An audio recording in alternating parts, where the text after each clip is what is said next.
शरीरात जी उष्णता वाढते ना, ती यावर्षी भरपूर लोकांना हीट स्ट्रोकच्या स्वरूपामध्ये वाढते. हीट स्ट्रोक म्हणजे काय, हे आपण आजच्या या व्हिडिओमध्ये बघणार आहोत. पण त्याआधी मला तुम्हाला हे सांगावंसं वाटतंय, की क्लायमेट चेंज एवढं ड्रास्टिक झालेलं आहे, की त्यामुळे संपूर्ण पृथ्वीवरती अनेक चुकीचे परिणाम होत आहेत. जसं की यावर्षी टेम्परेचर भरपूर प्रमाणामध्ये वाढलेलं आहे. जनरली टेम्परेचर मुंबईमध्ये 31-35 पर्यंत असतं, पण यावर्षी 40 पर्यंत गेलेलं आहे.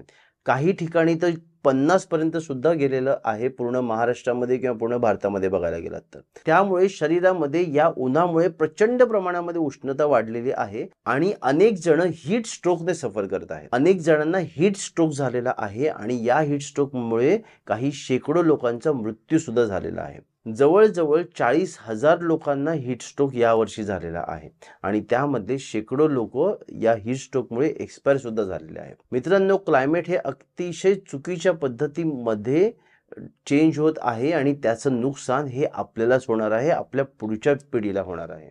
अनेक ठिकाणी काही प्राण्यांमध्ये बदल सुद्धा झालेला आहे, त्यांच्या प्रजननामध्ये सुद्धा बदल झालेला आहे. तर अशाच या हीट स्ट्रोक बद्दल आपण काही सिम्पटम्स माहिती करून घेणार आहे. कारण ज्या लोकांचं काम बाहेर फिरणार असतं, जसं की डिलिव्हरी बॉय किंवा जे मजदूर असतात, जे रस्ता खणीचं वगैरे काम करतात, किंवा अनेक जण ज्यांचं उष्णतेमध्ये काम आहे, त्यांना हा त्रास होतो. तुमच्या माहितीमध्ये जर असं कोण असेल तर त्यांना हा व्हिडिओ नक्की शेअर करा.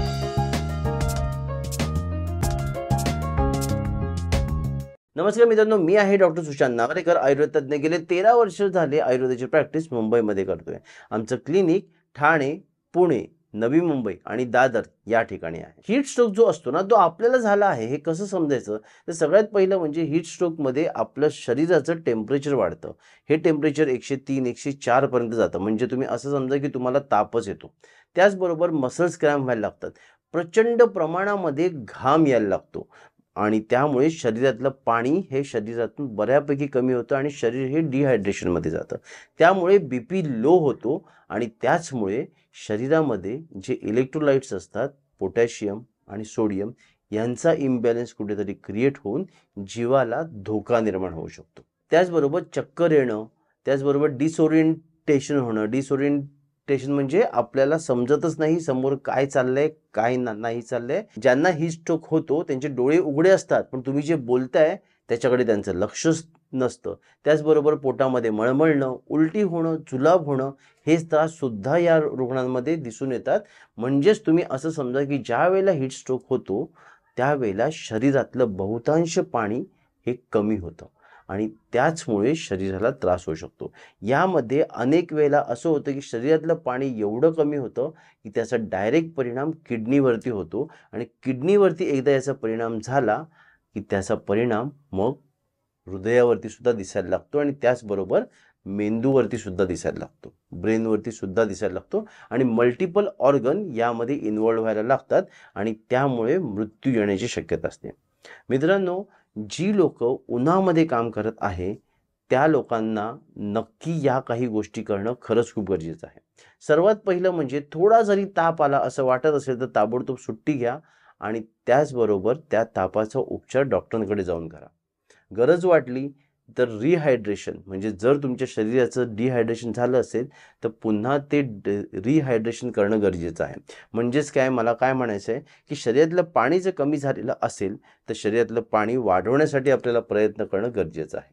मग अशा वेळेला तुम्ही काही लिक्विड्स जे असतात ते तुम्ही घेऊ शकता. जसं की सगळ्यात उत्तम म्हणजे लिंबू सरबत. लिंबू सरबतामध्ये लिंबू तर असतोच, पाणी असतं, मीठ असतं, साखर असते. याच्याने काही प्रमाणामध्ये शरीरामध्ये जे पोटॅशियम आणि सोडियमचं इम्बॅलन्स होतो तो बॅलन्स व्हायला मदत होते. आता हा जो हीट स्ट्रोक असतो ना, तो लक्षात घ्या की फक्त उन्हामध्ये काम करणाऱ्या लोकांनाच होतो असं नाही. याच्यामध्ये 2 प्रकारचे हीट स्ट्रोक असतात. एक म्हणजे एक्सटर्नल आणि एक म्हणजे इनडोर.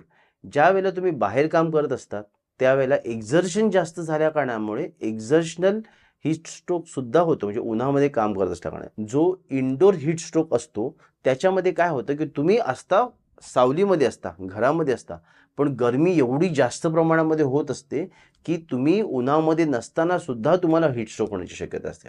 आणि तुम्हाला खोटं वाटेल की सगळ्यात जास्त प्रमाण जे हीट स्ट्रोक होण्याचं आहे ते इंडोरच आहे.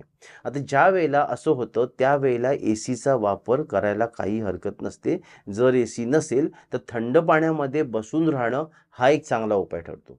मित्रांनो, जी लोक लोखंडाच्या कंपनीमध्ये काम करतात, म्हणजे जिथे लोखंड वितळवलं जातं आणि त्यानंतर त्याला आकार दिला जातो, त्यावेळेला तिथले जे मजदूर असतात ह्यांना कंटिन्युअसली पाण्याचा मारा केला जातो.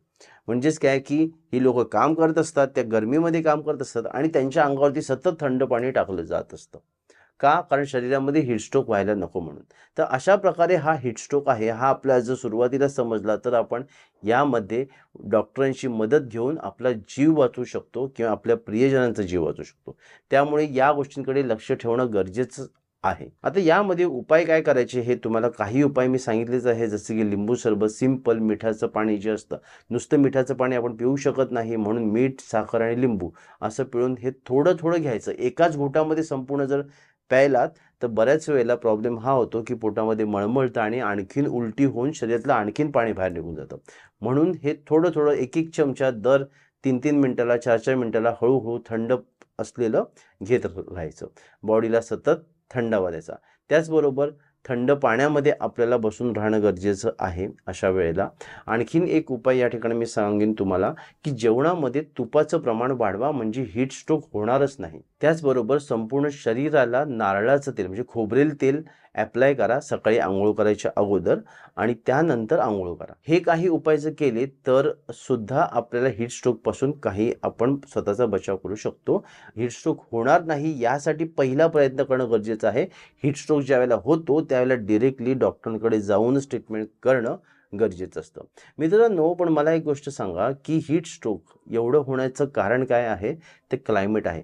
ते क्लायमेटसाठी आपल्याला इंडिव्हिज्युअली काही काम करणं गरजेचं आहे. साधं काम म्हणजे आता पावसाळा आलेला आहे, तर पावसाळ्यामध्ये प्रत्येकाने जर झाड लावलं, असं झाड लावलं की जे मोठं होईल, वाढेल आणि अनेक वर्ष राहील, अशा प्रकारचं जरी झाड लावलं तरीसुद्धा ते बऱ्यापैकी पुढे जाऊन क्लायमेटसाठी मदत करणार आहे.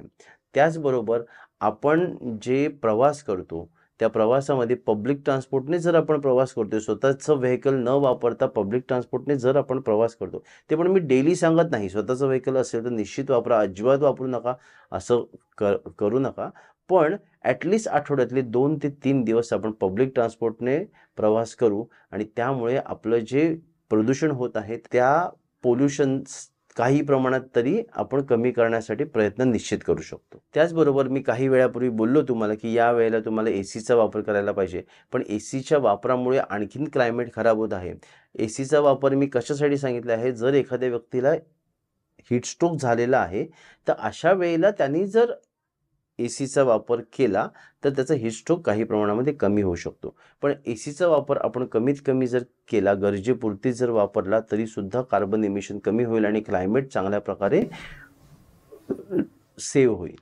पण यामध्ये सगळ्यात सोपा उपाय जर काय असेल क्लायमेटसाठी जर करण्याचा झाला तर झाडं लावण्याचा. मित्रांनो, झाडे प्रत्येकाने लावलीच पाहिजे. त्याच्याने खूप चांगल्या प्रकारे फायदा होतो, क्लायमेटसाठी फायदा होतो आणि त्यामुळे आपण आपल्या पुढच्या जनरेशनला एक चांगलं क्लायमेट प्रदान करणार आहे. तर हे आपल्याला लक्षात ठेवणं खरंच गरजेचं आहे. या वर्षीचं जे टेम्परेचर, जो उन्हाळा या वर्षी झालेला आहे, भारतामध्ये झालेला आहे किंवा ग्लोबली झालेला आहे, तो अतिशय जास्त प्रमाणात झालेला आहे आणि या वर्षीचं टेम्परेचर हे सगळ्यात जास्त टेम्परेचर हे रेकॉर्ड झालेलं आहे. आता पावसाळा येणार आहे. आता या पावसाळ्यामध्ये पूर येतोय की काय अशी भीती आहे. त्यामुळे आपल्याला या क्लायमेटची काळजी घेणं गरजेचं आहे. आजचा व्हिडिओ तुम्हाला कसा वाटला हे मला नक्की कळवा आणि क्लायमेट चांगलं ठेवण्यासाठी प्रत्येकाने स्वतःच्या स्तरावरती काही ना काहीतरी निश्चित प्रयत्न करा. पुढचा व्हिडिओ येईपर्यंत स्वस्थ राहा, मस्त राहा.